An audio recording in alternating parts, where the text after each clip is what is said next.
Lungs বা ফুসফুস আপনার শরীরের একটি গুরুত্বপূর্ণ অঙ্গ। এটাকে ভালো রাখার জন্য আসলে কি ধরনের যত্ন দরকার? যত্নটা হবে ২ ভাবে। প্রতিদিন আপনি কি কাজ করতে পারেন ফুসফুসটাকে ভালো রাখার জন্য এবং কি খাবার খেতে পারেন আপনার ফুসফুসটাকে ভালো রাখার জন্য। ১ম এ আসি যে আমরা আসলে কি করলে আমার ফুসফুস ভালো থাকে?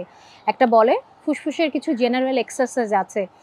জোরে নিঃশ্বাস নেওয়া, নিঃশ্বাসটাকে ছেড়ে দেওয়া এবং একই সাথে যদি দেখি স্মোকিং বা এই ধরনের বিষয়টাকে অ্যাভয়েড করা। আনহেলদি বা বাইরের যে স্পাইসি অনেক খাবারগুলো, এগুলোও কিন্তু ডিরেক্টলি অর ইনডিরেক্টলি আপনার হার্ট এবং ফুসফুসের উপর ইমপ্যাক্ট ফেলতে পারে।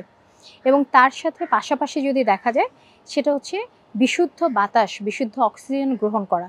সেখানেও একটু ফোকাস করতে হবে আপনাকে। তার মানে আপনি এমন এলাকায় যদি থাকেন, যেখানে কোনো কারণে বাতাস বিশুদ্ধ না, তাহলে চেষ্টা করবেন মাস্ক পরিধান করার এবং সময়ে অসময়ে যখনই সুযোগ পাবেন ভালো বিশুদ্ধ যে বাতাস সেইটা গ্রহণ করার যে জায়গাটা সেখানে চলে যেতে পারেন। কোন খাবার আপনার ফুসফুসকে ভালো রাখে?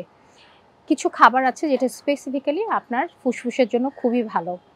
হলুদ, যেটা আমরা রেগুলার হচ্ছে তরকারিতে ইউজ করি। রসুন, আমরা বলি যে আস্ত রসুন ২-১ টা করে বা বড় কয়েকটা কোয়া আপনি যেকোনো তরিতরকারিতে ঠিক তরকারিটা নামানোর আগে দিয়ে দিবেন এবং ওই রসুনটা খাবেন। কাঁচা রসুনের চেয়ে একটু আধা সিদ্ধ যে রসুন, এটা আপনার ফুসফুসের জন্য খুবই ভালো।